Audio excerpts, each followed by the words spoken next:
Our Director of Recruiting, Steve Wiltfong. Steve, first off, the breaking news, Kadyn Proctor flipping to Alabama.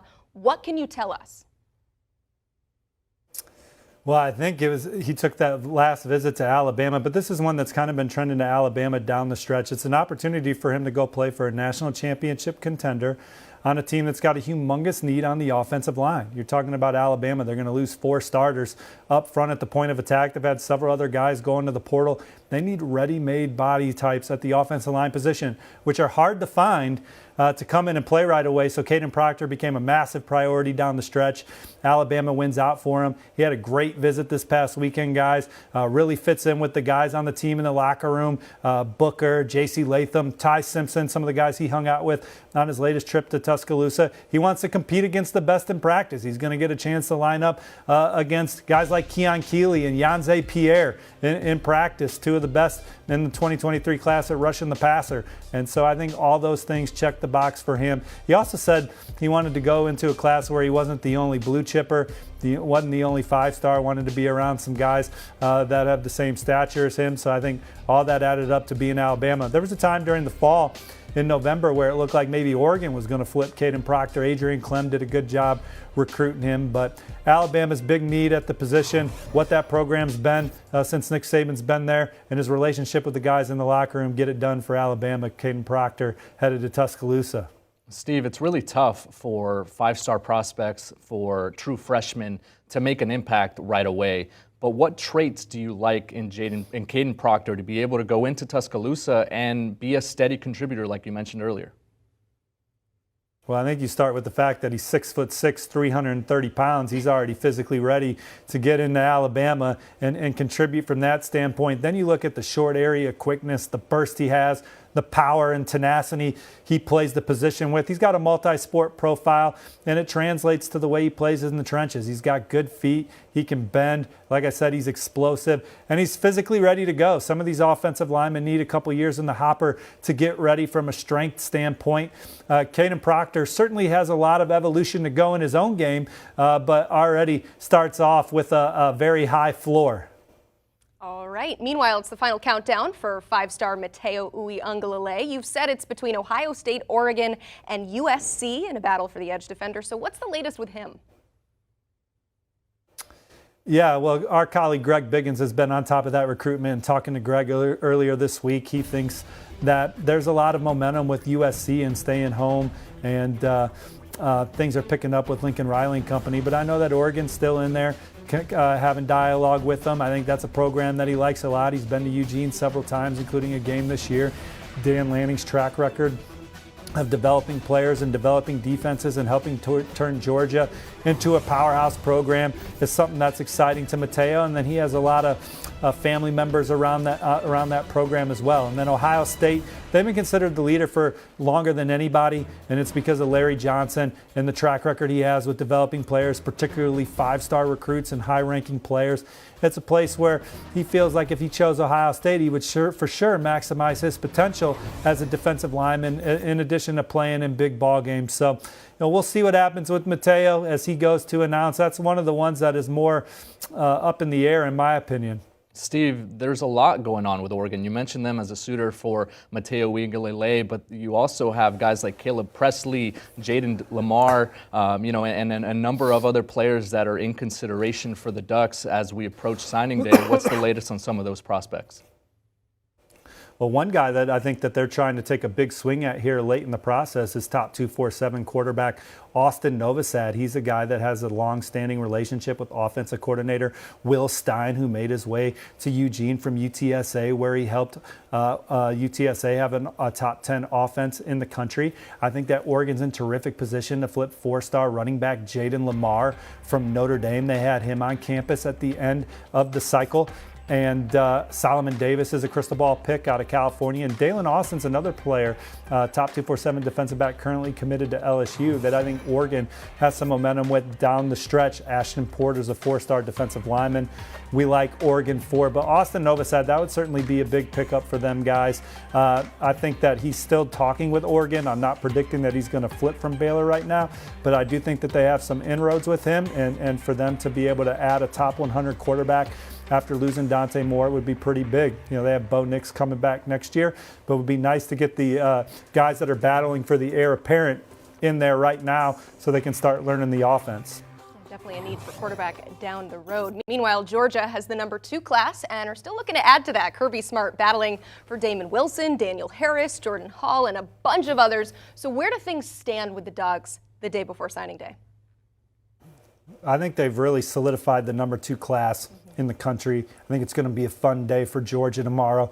Logged the 24/7 Sports crystal ball earlier today for the Bulldogs in favor of Damon Wilson. I think that the 24/7 Sports Composite 5-star edge has been trending towards Athens for a few weeks now. The opportunity to play in the SEC, his relationship with Coach Chit and company. I think the culture of Georgia football and their track record of player development is really standing out to him. Daniel Harris and Kyron Jones are a couple defensive backs that I think will end up in the fold for them. And then 4-star defensive lineman Jordan Hall. He's going to announce with us on Thursday on the 24/7 Sports YouTube channel. And although Alabama, Florida State, and LSU have come hard, I like where Georgia stands with Jordan Hall. Steve, you love the spatula season, right? It's flip season, especially with signing day. And, yeah, are you okay? Yeah, I was hoping that they'd mute me while I'm not on camera here, but it's all good. We need you, Steve. We need you. Sorry, go ahead, Blair. He's been working the phones He really nonstop. DeAndre Moore is a player that's been on Flip Watch for a number of weeks now. It sounds like Texas is making a really strong charge there, but Louisville, Steve, isn't going down without a fight. No, absolutely not. They continue to have dialogue with Moore's family. And while I do think that this one is trending towards Texas, and we've kind of written that the last few weeks, Louisville doing all they can to keep him in the fold. And remember, Blair, when he committed to Louisville the first time, there were a lot of people that thought he would end up at Texas. So Louisville's won this battle once before. We'll see if they can find a way to pull it out here at the end. There's a lot of momentum for Texas here. And the race for the #3 class is the one that's kind of exciting. You got Miami in that hole right now, but Texas and LSU are there in striking distance, and DeAndre Moore would be a big addition for Texas here as they recruit the last couple guys on their board.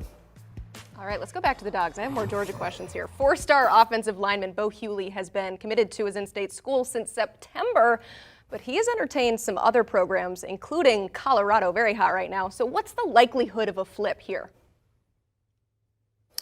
Yeah, I think that he's going to end up sticking with Georgia. I know Colorado was a place that was exciting for him to go out there and visit and hang out with Coach Deion Sanders and that new staff. And I think he had a good time and sees a program that's going to be on the rise. But I think Georgia, they held off Auburn. They held off LSU. They held off Nebraska. He took a couple visits to Lincoln, Nebraska throughout his recruitment. I think here in the end, he's locked in with Georgia. And I think that Georgia has a flawless day lined up. With 4 targets still out there trending their way, and I don't really have anyone in their class on Flip Watch. Staying in the SEC, Steve, Kendrick Falk, Tony Mitchell, a couple of players that are being, in a way conversated about when it comes to Auburn. What are you hearing on the Tigers and their potential for a big day on signing day?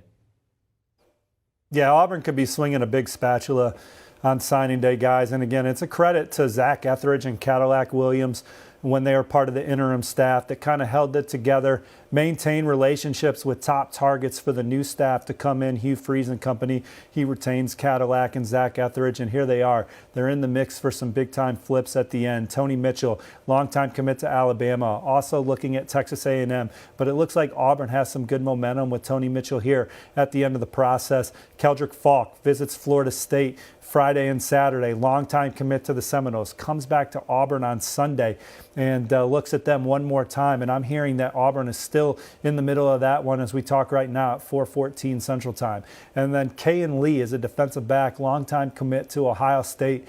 That Ohio State's kind of held off Auburn a couple times, but I don't know if they're going to hold them off the last time. Those two teams are going back and forth coming into the last day. So Auburn, they got their spatula out for some top 2-4-7 flips. They landed a quarterback today in Hank Brown out of Lipscomb Academy here in the Nashville area, a 75% passer, state champ, was committed to Hugh Freeze at Liberty.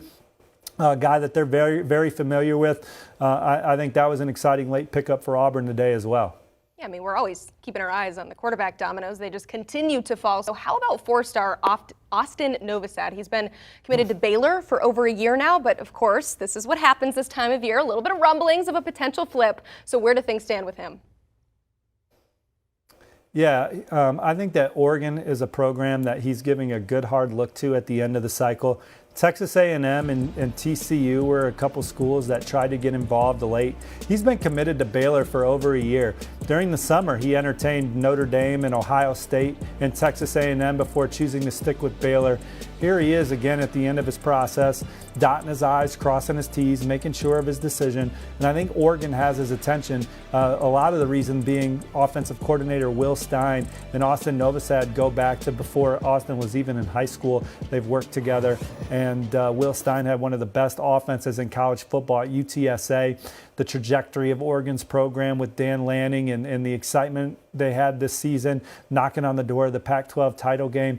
Oregon's going to have a big need at quarterback following this season, and I think Austin Novosad sees opportunity there. Is Oregon going to flip them?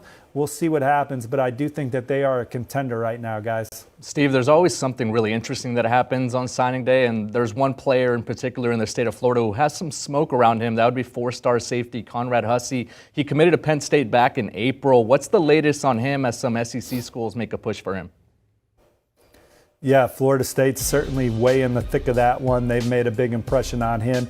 We got a chance to see him at the Overtime OT7 event this summer, Blair, and he was just a walking interception, just was around the football a ton. He's got terrific athleticism.